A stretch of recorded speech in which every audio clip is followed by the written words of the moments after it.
মসজিদের দান করা সম্পর্কে সর্বশেষ একটা আয়াত, যে আয়াতটা খুব কম বক্তব্যে আপনি পাবেন, কিন্তু আমার কাছে এত কঠিন মনে হয় এই আয়াত। জানেন না যে আল্লাহ আমাদের জন্য কি রেখেছে? যারা আজকে মসজিদে টাকা দিতে চায় না, আল্লাহর ঘর বানাবে, মাদ্রাসা পরিচালনা করবে, এই খাতে টাকা যে খরচ করতে চায় না, আল্লাহ এমন একটা ধমক দিয়েছে তাদেরকে, যে আয়াতটা আপনি সব থেকে প্রিয় নামের সূরা মুহাম্মদুর রাসূলুল্লাহ সাল্লাল্লাহু আলাইহি ওয়াসাল্লাম নামের যে মুহাম্মদ আছে, সূরা মুহাম্মাদের সর্বশেষ আয়াতে পেয়ে যাবেন। তাতে কি আছে জানেন? আল্লাহ কি বলেছে? হা আনতুম, তোমরাই। আল্লাহ বলছেন হা আনতুম হা উলাই, তোমরাই না তারা, তুদআউনা লিতুনফিকু ফি সাবিলিল্লাহ, যে যাদেরকে ডাকা হচ্ছে আসো আল্লাহর রাস্তায় খরচ করো। হা আনতুম হা উলাই তুদআউনা লিতুনফিকু ফি সাবিলিল্লাহ, হ্যাঁ তোমরাই তো, তোমাদেরকে তো ডাকা হচ্ছে যে আসো আল্লাহর রাস্তায় খরচ করো, খরচ করার জন্য। ফামিনকুম মান মাইয়াবখালু, কিন্তু তোমাদের মধ্যে কতকরা কি করেছে? বখিলি করতেছে। আল্লাহর পক্ষ থেকে ডাকা হচ্ছে আসো আল্লাহর ঘরের জন্য তোমরা খরচ করো, কিন্তু তোমাদের মধ্যে অনেকে আছে যারা বখিলি, কৃপণতা করতেছে। আল্লাহ বলতেছে, আল্লাহ তো প্রত্যেকটা চেহারাকে চিনে, কাদেরকে আল্লাহ ডেকেছে, কাদের টাকা আছে, আল্লাহ প্রত্যেককে চিনে। আল্লাহ বলছে তোমাদেরকে ডাকা হয়েছে আল্লাহর রাস্তায় খরচ করার জন্য, কিন্তু তোমরা কৃপণতা করতেছো। এই কৃপণতাটা কার সাথে? এটা আল্লাহ বলতেছে আয়াতের মধ্যে। কার সাথে করতেছো তোমরা কৃপণতাটা? কার সাথে?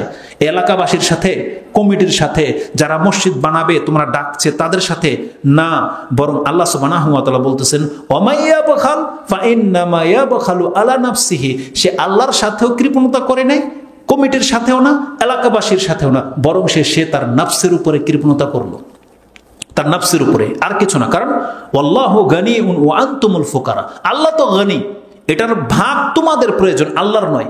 এই মসজিদে ইবাদত করব, আমরা নেকি পাবো। এই মসজিদে আমরা বসবো, এসি চলতেছে, এটাকে আল্লাহ ভোগ করতেছে না আমরা ভোগ করতেছি? তাহলে আল্লাহ হচ্ছেন এগুলো থেকে বেপরোয়া, মুক্ত, অমুখাপেক্ষী, এগুলো আমাদের প্রয়োজন। আল্লাহ গানি ওয়া আনতুমুল ফুকারা, আল্লাহ বলছেন আল্লাহ হচ্ছেন এগুলো থেকে অমুখাপেক্ষী, তোমাদের এগুলোর প্রয়োজন আছে, তোমাদের প্রয়োজন। তারপর আল্লাহ সুবহানাহু ওয়া তাআলা বলছেন ওয়াইন তাতাওয়াল্লাউ ইয়াস্তাবদিল কওমান গায়রাকুম সুম্মা লা ইয়াকুনু আমসালাকুম। এটা খুব মারাত্মক কথা। আল্লাহ বলছেন যদি এখন তোমরা আল্লাহর রাস্তায় খরচ করা থেকে মুখ ফিরিয়ে নাও, কোনো আপত্তি নেই। আল্লাহ বলছেন আল্লাহ তোমাদের জায়গায় এমন ব্যক্তিদেরকে হেদায়েত করে দেবে, এমন ব্যক্তিদেরকে সৃষ্টি করে দেবে যারা তোমাদের মতো অধম হবে না। আল্লাহ বলছেন তারা তোমাদের মতো হবে না। আজকে দেখেন না কেন, যারা বাপদাদার সূত্রে মুসলিম, হুজুরের ঘরের সন্তান, আলেমের ঘরের সন্তান, তারা কয়টা মসজিদ করেছে? বরং ইউরোপিয়ান দেশগুলো থেকে যারা দিনের দাওয়াত পাচ্ছে, অমুসলিমরা মুসলিম হচ্ছে, তারা তাদের সর্বস্ব ইসলামের জন্য লুটিয়ে দিচ্ছে, সর্বস্ব।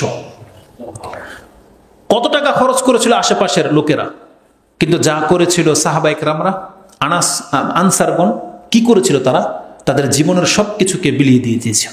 আর মুহাজিররা তো সবকিছু ত্যাগ করে দিয়ে চলে এসেছিল আল্লাহর জন্য। আল্লাহ সুবহানাহু ওয়া তাআলা তাদেরকে রাসূল সাল্লাল্লাহু আলাইহি ওয়াসাল্লাম যেহেতু জীবিত আর সাহাবীরা উপস্থিত, ধমকটা আল্লাহ তাদেরকে দিয়েছিল এত টাকা খরচ করার পরেও। আর আল্লাহ আমাদের প্রত্যেকের অন্তরের খবর জানে, অথচ আমরা যে মুখ ফিরিয়ে নিয়েছি আল্লাহর রাস্তায় খরচ করা থেকে, আল্লাহকে আমাদের অন্তরের খবর জানে না? আল্লাহ জানে। আল্লাহ বলতেছেন অতএব ওয়াইন তাতাওয়াল্লাউ, তোমরা যদি মুখ ফিরিয়ে নাও এই কাজ থেকে, ইয়াস্তাবদিল কওমান গায়রাকুম, আল্লাহ তোমাদের পরিবর্তে অন্য লোকদেরকে স্থলাভিষিক্ত করে দেবে, সুম্মা লা ইয়াকুনু আমসালাকুম, যারা তোমাদের মতো হবে না। তার মানে ওই দায়িত্ব যখন তারা নিয়ে নেবে, তারা আমাদের মতন পিঠ ফিরাবে না, তারা সেটাকে বাস্তবায়ন করেই ছেড়ে দেবে।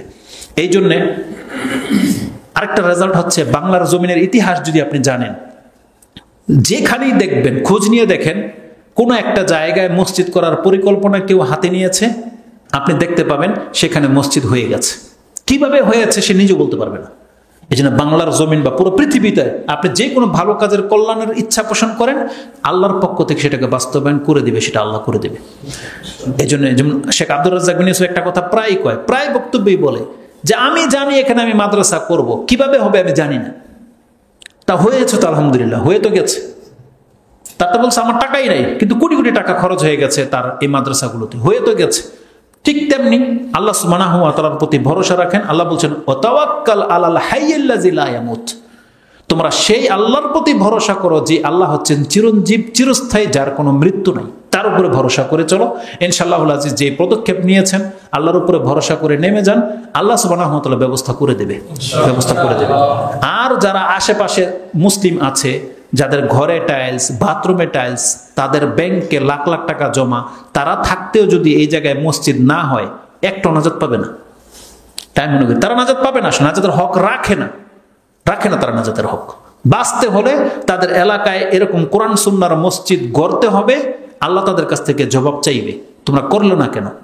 যারা হকের দাওয়াত পেয়ে গেছেন, আমাদেরকে করতে হবে এটা, এনি হাউ, যে কোনো অবস্থাতে। আল্লাহ আমাদেরকে তৌফিক দান করুন। আর কোনো কিছু